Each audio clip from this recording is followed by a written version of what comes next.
Padma barrage কি দক্ষিণ পশ্চিমাঞ্চলের মরণাপন্ন নদী ও কৃষিতে প্রাণ ফেরাতে পারবে, নাকি পলি আর ভূ রাজনীতির নতুন ফাঁদে পড়বে? এমনই এক রোমাঞ্চকর ও দ্বান্দ্বিক প্রশ্নের মুখোমুখি দাঁড়িয়ে আজ গোটা বাংলাদেশ।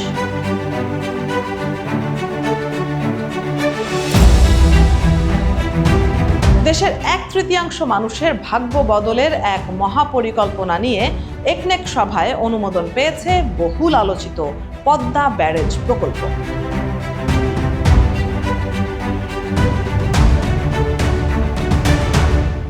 কুষ্টিয়ার দিগন্ত জোড়া বালুচর আজ যেন এক ধূসর মরুভূমির প্রতিচ্ছবি।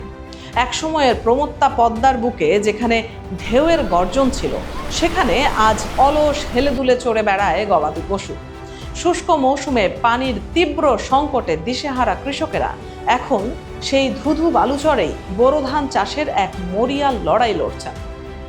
এই দুঃখ গাথার শুরুটা কিন্তু আজকের নয়, এর পেছনে রয়েছে অর্ধ শতাব্দীর এক দীর্ঘ ইতিহাস। 1975 সালে ভারত ফারাক্কা বাঁধ চালু করার পর থেকেই পদ্মার পানি প্রবাহে শুরু হয় মরণ কামড়। কলকাতা বন্দরের নাব্য রক্ষার জন্য নেওয়া প্রতিবেশীর সেই সিদ্ধান্তের চরম মাসুল আজ পর্যন্ত দিয়ে যাচ্ছে বাংলাদেশের দক্ষিণ পশ্চিমাঞ্চল। যুগ যুগ ধরে চলা এই বঞ্চনা আর প্রকৃতির কান্নার অবসান ঘটাতেই এবার সরকার মাঠে নামছে এক বিশাল কর্মযজ্ঞ নিয়ে। প্রায় 50,000 কোটি টাকার এক মহাপরিকল্পনার অংশ হিসেবে প্রথম পর্যায়ে অনুমোদন পেয়েছে 33,474 কোটি টাকা। বাংলাদেশ পানি উন্নয়ন বোর্ডের তত্ত্বাবধানে সম্পূর্ণ সরকারি অর্থায়নে বাস্তবায়িত হতে যাচ্ছে এই মেগা প্রকল্প। রাজবাড়ীর পাংশায় পদ্মার বুকে মাথা তুলে দাঁড়াবে 2.1 কিলোমিটার দীর্ঘ এক বিশাল ব্যারেজ, যেখানে থাকবে 78টি স্পিলওয়ে, 18টি আন্ডার স্লুইস এবং মাছের অবাধ বিচরণের জন্য 2টি বিশেষ ফিশ পাস। 2026 সালের জুলাই থেকে 2033 সালের জুনের মধ্যে এই স্বপ্নের ব্যারেজ দৃশ্যমান করার লক্ষ্য নির্ধারণ করেছে সরকার। এই সংখ্যার খেলা যেমন বিশাল, তেমনি এর ভেতরের উদ্দেশ্যগুলোও আকাশচুম্বী। তবে মহৎ এই উদ্দেশ্যের আড়ালে লুকিয়ে আছে কিছু অমোঘ ও জটিল প্রশ্ন, যা এড়িয়ে যাওয়ার কোনো সুযোগ নেই। বিশেষ করে দিল্লির দরবারে এই প্রকল্পকে কিভাবে দেখা হবে তা নিয়ে কূটনৈতিক পাড়ায় শুরু হয়েছে জোর গুঞ্জন। অনেক বিশেষজ্ঞই মনে করছেন, ভারতের আন্তরিক সহযোগিতা ছাড়া এই প্রকল্পের পূর্ণাঙ্গ সুফল ঘরে তোলা কোনোভাবেই সম্ভব নয়। আন্তর্জাতিক গ্যারান্টি ক্লজ সহ গঙ্গা পানি বন্টন চুক্তি কিভাবে আরও কার্যকর করা যায়, সেই পথে না হেঁটে প্রকৃতি ও পরিবেশের ওপর এমন কৃত্রিম হস্তক্ষেপ কতটুকু যৌক্তিক তা নিয়ে উঠছে প্রশ্ন। ফারাক্কার সেই অভিশাপে ইতিমধ্যে দেশের মোট ভূখণ্ডের প্রায় 37% অঞ্চল এক ভয়াবহ বিপর্যয়ের মুখোমুখি। হিসনা মাথাভাঙা, গড়াই মধুমতি, চন্দনা বারাসিয়া, বড়াল ও ইছামতির মতো একসময়ের খরস্রোতা নদীগুলো আজ কেবলই মানচিত্রের রেখা, বাস্তবে তারা মৃতপ্রায়। পানি সংকটের এই বিষাক্ত ছোবল থেকে রেহাই পায়নি রূপসী সুন্দরবন। মিঠা পানির প্রবাহ কমতে থাকায় খুলনা সাতক্ষীরার বিস্তীর্ণ কৃষি জমিতে লবণাক্ততা এখন স্থায়ী আসন গেড়ে বসেছে। আর সুন্দরবনের ঐতিহ্যবাহী সুন্দরী গাছগুলো টপ ডাইং বা আগামরা রোগে আক্রান্ত হয়ে নীরবে ধ্বংস হয়ে যাচ্ছে। এমন এক দম বন্ধ করা পরিস্থিতিতে পদ্মা ব্যারেজ যেন এক নতুন আশার আলো হয়ে সামনে এসেছে। সরকারি খাতা বলছে, শুষ্ক মৌসুমে এই ব্যারেজে প্রায় 2,900 মিলিয়ন ঘনমিটার পানি সংরক্ষণ করা সম্ভব হবে, যা মরুভূমিতে পরিণত হওয়া দক্ষিণ পশ্চিমাঞ্চলে আবার এনে দেবে সবুজের সমারোহ।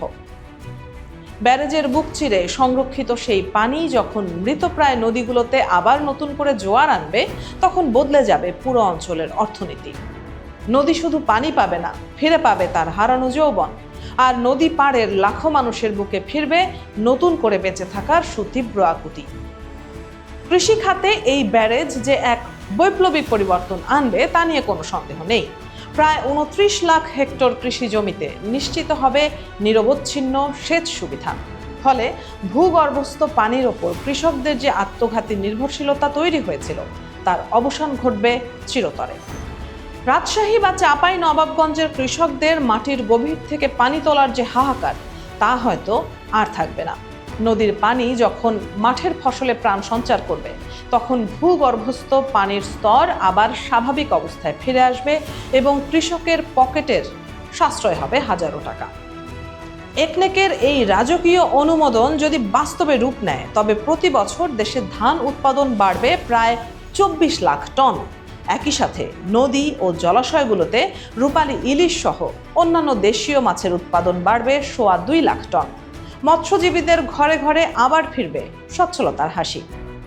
পানির এই নতুন স্রোতধারা শুধু মাঠ কিংবা জলায় থমকে থাকবে না, সচল করবে ঝিমিয়ে পড়া নৌপথগুলোকেও। পণ্য পরিবহনের খরচ এক ধাক্কায় কমে যাওয়ায় ব্যবসা বাণিজ্যে আসবে অভূতপূর্ব গতি। দেশের সামগ্রিক অর্থনীতিতে যোগ হবে এক নতুন সোনালী অধ্যায়। প্রকল্পের ঝুলিতে আরও আছে 113 মেগাওয়াটের এক জলবিদ্যুৎ কেন্দ্র। জাতীয় গ্রিডের তুলনায় এই সংখ্যা হয়তো সামান্য, তবে স্থানীয় সেচ পাম্পগুলো সচল রাখতে এই পরিবেশ বান্ধব বিদ্যুৎ এক যুগান্তকারী ভূমিকা রাখবে। পাশাপাশি রূপপুর পারমাণবিক বিদ্যুৎ কেন্দ্রের অতি প্রয়োজনীয় শীতলীকরণ পানির যোগানো আসবে এখান থেকে। সবচেয়ে বড় স্বস্তি মিলবে সুন্দরবনের বুক চিরে প্রবাহিত নদীগুলোতে মিঠা পানির প্রবাহ বাড়লে। লবণাক্ততার আগ্রাসন কমলে বিশ্ব ঐতিহ্য সুন্দরবন আবার ফিরে পাবে তার চিরচেনা সবুজ রূপ। বেঁচে যাবে লাখো বন্যপ্রাণী আর বিলুপ্তির পথে থাকা সুন্দরী ও গেওয়া গাছ।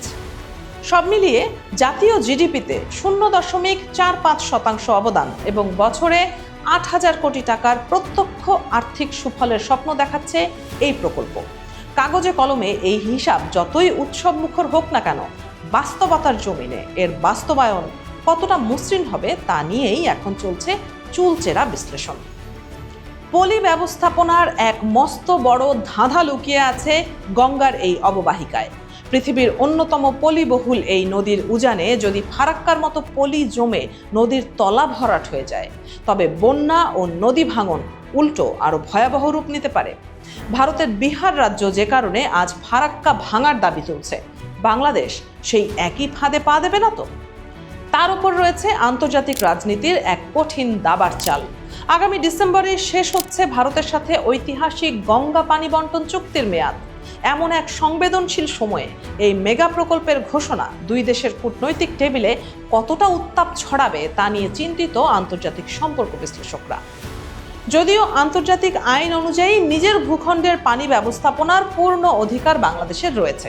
ভারত যখন আমাদের মতামত না নিয়ে উজানে একের পর এক বাঁধ নির্মাণ করেছে, তখন বাংলাদেশের এই আত্মরক্ষামূলক পদক্ষেপকে থামানোর কোনো আইনি ভিত্তি কারণ নেই। তবে প্রশ্ন হলো, সেই কূটনৈতিক চাপ সামলানোর ক্ষমতা আমাদের আছে তো? অর্থনৈতিক সংকটের এই উত্তাল সময়ে প্রতি বছর 5,000 কোটি টাকা সরকারের নিজস্ব তহবিল থেকে জোগাড় করাও এক বিরাট অগ্নি পরীক্ষা। বৈদেশিক মুদ্রার রিজার্ভ সংকট আর IMF এর কঠিন শর্তের জাঁতাকলে পিষ্ট অর্থনীতির জন্য এই বিশাল ব্যয়ভার বহন করা কতটা দূরদর্শিতার পরিচয় হবে তা নিয়েও চলছে বিতর্ক। এখানে নামকরণের একটি গভীর কৌশলগত প্রশ্নও তুলেছেন অনেকে। এই ব্যারেজের নাম পদ্মা ব্যারেজ না হয়ে গঙ্গা ব্যারেজ হওয়া উচিত ছিল বলে মনে করেন বিশ্লেষকরা। কারণ গঙ্গার ভাটির দেশ হিসেবে আমাদের আন্তর্জাতিক অধিকারের যে জোরালো দাবি, তা পদ্মা নামের আঞ্চলিক আবরণে আন্তর্জাতিক অঙ্গনে দুর্বল হয়ে পড়তে পারে। বাংলাদেশের মেগা প্রকল্পের ইতিহাস পর্যালোচনা করলে দেখা যায় সময় আর ব্যয়ের লাগামহীন বৃদ্ধি যেন এক নিয়তি। পদ্মা সেতু যদি রাজনৈতিক সংকল্পের এক অনন্য উদাহরণ হয়ে থাকে, তবে পদ্মা ব্যারেজ হবে প্রযুক্তিগত জটিলতার এক চরম পরীক্ষা। নদীর খামখেয়ালিপনা আর পলির আচরণ সামলাতে সামান্য ভুল হলেই পুরো প্রকল্প মুখ থুবড়ে পড়তে পারে। দিন শেষে জলবায়ু পরিবর্তনের অমোঘ সত্য আমাদের দরজায় কড়া নাড়ছে। ভবিষ্যৎ প্রজন্মের স্বার্থে উপকূলীয় অঞ্চলের অস্তিত্ব রক্ষায় এই প্রকল্প বাস্তবায়নে বিলম্ব করা মানেই ধ্বংসকে ডেকে আনা। কুষ্টিয়ার তৃষ্ণার্ত কৃষক কিংবা খুলনার নিঃস্ব জেলে একনেকের নথিপত্র বুঝবেন না, তারা শুধু দেখতে চান তাদের নদীতে সত্যি সত্যি পানি ফিরল কিনা।